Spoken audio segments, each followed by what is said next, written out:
Mr. Low, what is Dzogchen? Dzogchen is a traditional meditation system which contains a view of life, a profound way of understanding one's own true nature, and also a way of being in the world with others. It came into our dimension, into our human domain, a long, long time ago. We could say many hundreds of thousands of years ago, but for our particular period, it came into the world through the transmission of Garab Dorji about over 2,000 years ago.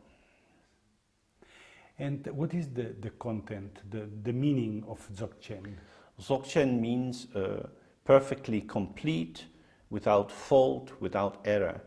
It points to the fact that our own nature, the nature of each being, not just human beings, but all living forms, is without fault or limitation. Ordinarily, as human beings, we grow up with a very narrow sense of our own identity.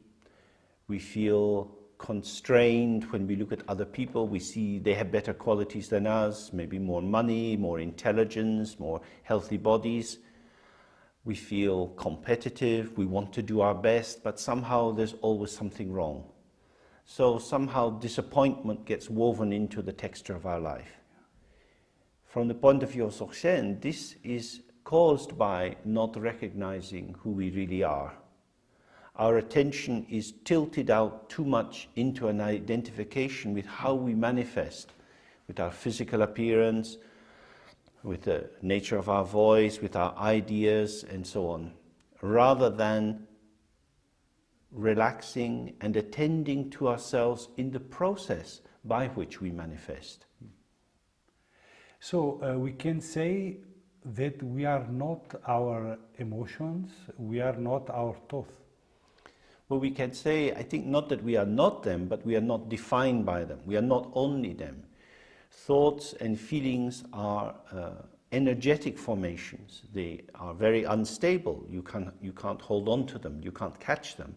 A thought comes in the mind and then it's gone. We have a feeling due to causes and circumstances. Then it's vanished. So if we try to build on these, to build a stable identity, it's like building a house on sand. The foundations will always be weak. And so we have to be working and working and working. The point of view of Dzogchen is to recognize the ground of all of our thoughts, feelings, sensation, activity is a state of open relaxation, a state of presence, that is to say, to be fully here, fully alive, as an awareness which is not this or that. Moment by moment we become this or that.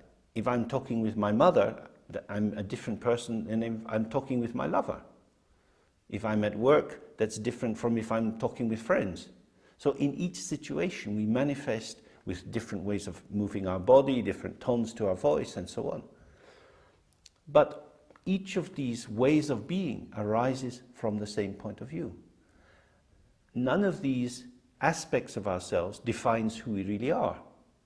So the people I work with in the hospital, they see me in one way. I'm Dr. Low, I'm like this kind of a person, I do this and that function, and they think, oh yes, we know who he is. But with my friends, I'm somebody different. With my children, I'm somebody different. So Each of these people sees some aspect of myself. But what is this self? The self is not the sum total of all the aspects. You couldn't go around and interview all the people who know me and take all their accounts of me and put it together, and that would somehow tell you who I am. The true quality of our existence slips away. It's ungraspable, and yet it's always present. In the language of Buddhism, that's called emptiness. It doesn't mean there's nothing there at all, but it means that the vital quality of existence is not a substance, it's not a thing, it's not an object that you can grasp, and yet it is somehow the basis of all the experiences that we have. So one of the most important things is to be aware of this reality. Indeed, awareness is liberation itself. Awareness means not to be caught up in thinking about things, not trying to make sense of them, but just to offer a relaxed, open hospitality. A hospitality to whatever arises. Most of the time, we have the feeling that our lives belong to us. So we have a sense that the arena of my experience is something private, it belongs to me, like a garden. We are very concerned that in our garden we should have nice flowers and not have any weeds. And if the neighbor's child keeps kicking the football into our garden, we get annoyed. We say, this is my private space. In the same way, we think our mind is our private concern, and so we should be able to have the kind of thoughts we want, the kind of feelings we want. And so we try to control our domain. When we come to an understanding of awareness, we relax and open, and we realize that our existence is more like a public park. We are entitled to walk in the public park, we can sit on a bench and observe all the things that are going on, but we can't blow a whistle if people are doing things we don't like. To be aware is to be tolerant, and to recognize that we don't control the world, but at the same time we are not the slave of the world. It's about participating, taking a place, which means finding the rhythm, finding ways in which you can connect in a dynamic and meaningful way with other people. So this ground reality is more a space, not a thing. Yes, yes indeed. And because it's a space you can't grasp it, and yet it never vanishes. It's always there when you allow yourself to become aware of it, but most of the time we are preoccupied by the things that fill the space. Just as if you live in an apartment, you get used to the furniture that's there, and then maybe after some years you say, oh, I'm tired of this, so we need to redecorate. You decide to paint the walls, you take the furniture out, and suddenly you think, oh, this is an interesting space. But when all the furniture was in the room, you didn't see the room, you just saw the furniture. So the purpose of meditation is to do a big spring cleaning. Take the furniture out, strip the walls down. So in this space, many, many things are possible. Many, many things can occur.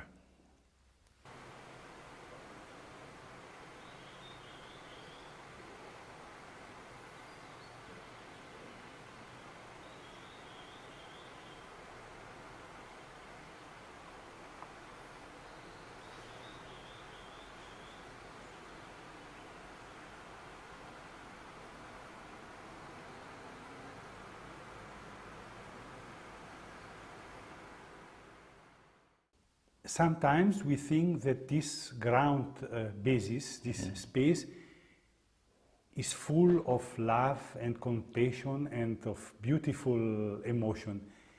Is it true, or it is just a desire?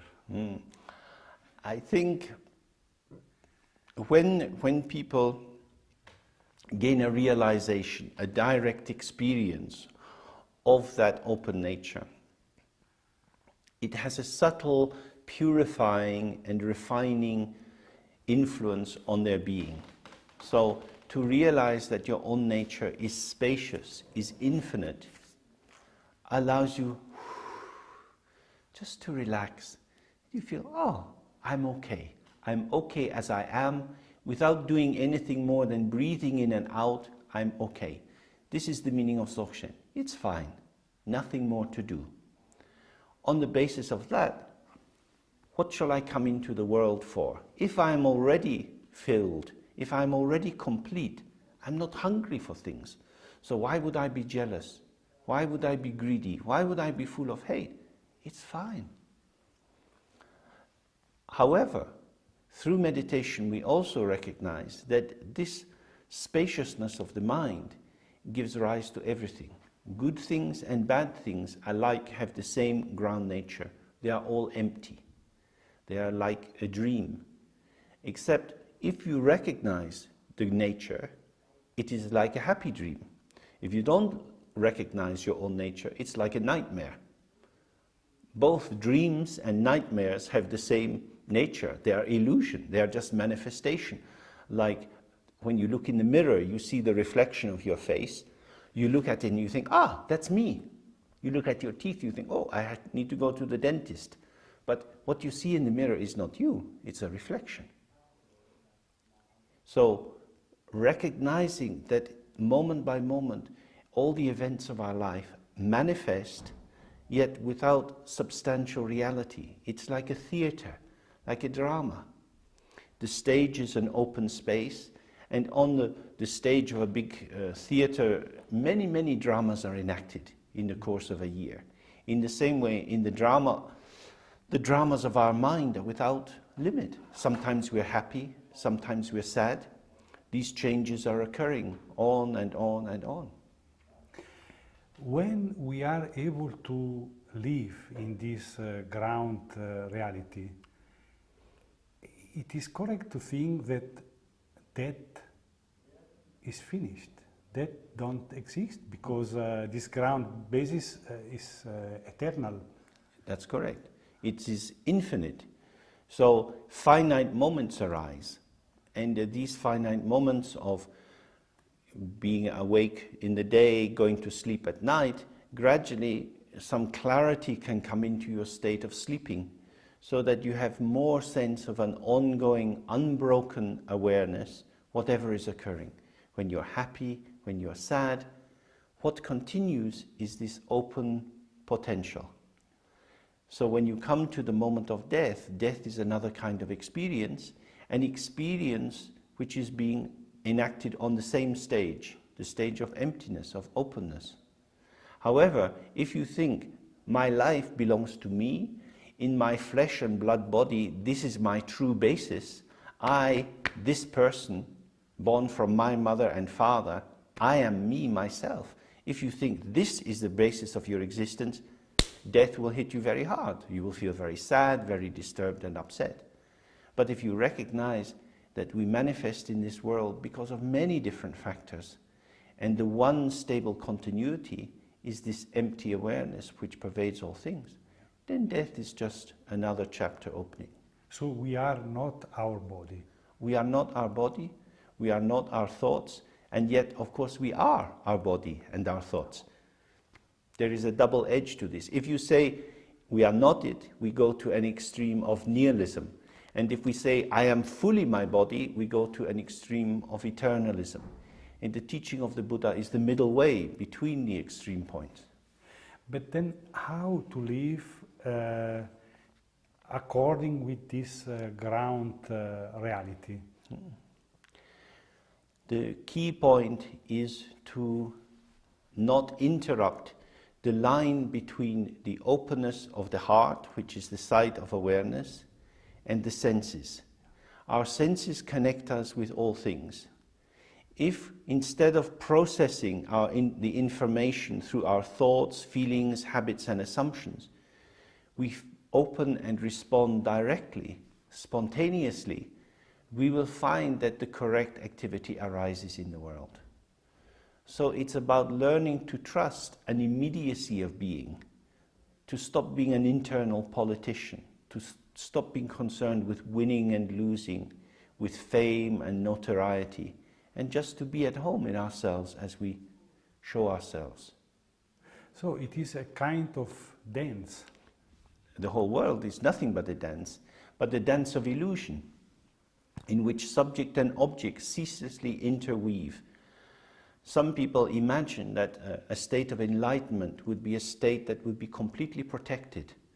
It would be a stasis, a stability, and once you achieve this safety, nothing would ever disturb you again. This is, I think, a false understanding.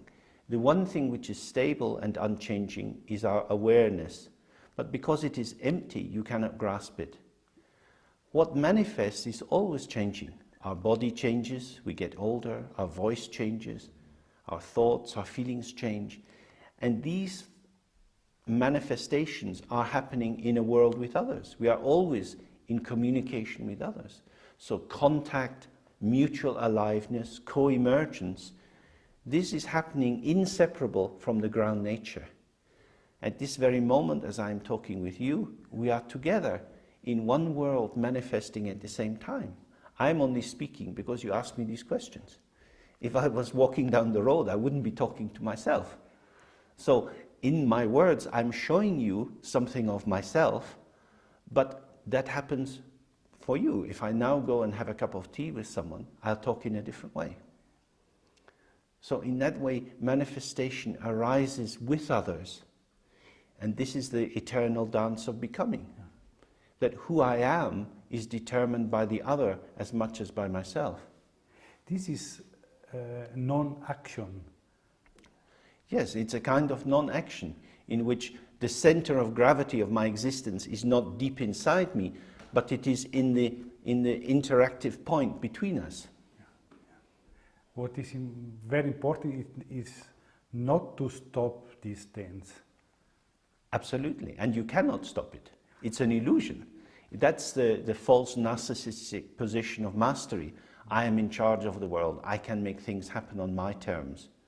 But the world is a revelation. It's happening all the time. And we are part of the revelation. We are not sitting in the audience looking at something on a screen. We are actors. And we are this peculiar combination. We are both the empty stage and the actor on the stage and the director of the drama, and we're in the audience. And all these aspects of our existence are happening at the same time. And the path of Dzogchen is to find an integration or balance so that you're not just empty and open, you're not just very participative, you're not just trying to control things, and you're not just amazed at the wonder of everything, but these four aspects move and dance together. This is it is correct then to say that we are not the chief of our life. That's correct. The Buddha said that the mind is the chief. The mind is the creator of all things.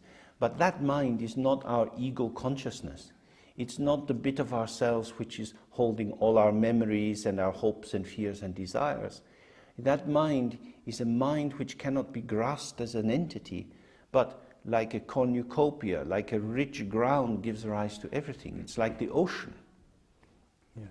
So the most important thing is to be with the life, with the other people. Absolutely. Yeah. It's about participation. Yes. Taking a place that evolves and moves. It's about openness, responsiveness, not fearfulness, but to have a spontaneity, a lightness of being, not to take things too seriously. One of the central teachings of Buddhism, which is also in Dzogchen, is the idea everything is an illusion. It's like a dream. So if you take it too seriously, it will become very heavy and you will feel ground down and oppressed. But if you make it too light, you say, oh, it doesn't matter. Again, it's the middle way between these two. Yeah. But we are responsible in our life. We are responsible. But sometimes we can take responsibility as a notion of burden, as if there is some judge who is going to call us to account and say, oh, what are you doing? Why did you do that? That's a very harsh and dualistic notion of responsibility. Or we could take the word responsibility to mean the ability to respond. And so that means to be flexible, to be present, to be willing to see, to be willing to hear. Yeah. No blockage on the senses and the heart. This is life from the point of view of Dzogchen. Indeed. Yeah. And what is the meaning of Dzogchen about Shambhala? Well, Shambhala is a notion of a magical kingdom, an ideal realm where everything is perfect. The concern, and that is an idea which belongs really in the family of Tantra, which is concerned with transformation. Tantra seeks to take our ordinary day-to-day life and to transform it by finding points of identification with pure realms, with the realms of the gods gods of meditation. And Shambhala belongs in that domain, although in some understandings it's also a realm hidden on this earth and is concerned with an apocalyptic vision of future time. That one day the armies of Shambhala will arise and bring about a new regime. Many cultures have these kind of notions. Generally, Dzogchen is not concerned with that. It is concerned with the immediacy of being present in this moment without any interruption. And actuality, what is here, is always much better than fantasy. Because a positive fantasy, that's the dream. A negative fantasy, that's the nightmare. Free of all fantasy, here we are at this moment, alive. Nothing is happening, everything is happening. It's very simple. So to be human is to be aware with this kind of reality. Yes, that's the way we awaken to our infinite potential. That rather than defining ourselves by the cultural ideas and the ideas from our family and schooling, which we have become cramped inside, living in the house of all the inheritance that we have, we open the walls of this house. And we realize that we actually inhabit an infinite mansion of many possibilities. And through that, we can engage with more kinds of people. We can find everything interesting because we are willing to look. We look before we come to a conclusion. And the main way to limit your life is to come to a conclusion before you look. I have one last question. Okay. What is the meaning of Dzogchen about ethic, about moral? Mm-hmm. I think that Dzogchen ethics are grounded in the face of the other. That when you attend to another person, when you see their face, the light shining in their eyes, it calls forth from your own heart the very best of your possibility for them. We don't turn our face away from the other. So, in order to do that, you have to inhabit your own body and your own face. I think it would be reasonable to say that many of the worst things that happen in the world is because people don't see the face of the other and they don't live in their own face. They're living in a mental sphere where they think this is a terrorist or this is a Jew or this is whatever the category would be, and they would say, I know what these people are. Without looking at them, without seeing them, I know who they are. And on the basis of my knowledge, I will act. But in Dzogchen, we stay in the body, in the senses. And first, I want to see you. And in seeing you, your face will touch me so that I become the one who can meet you where you are. And that is the basis of ethics. Thank you very much.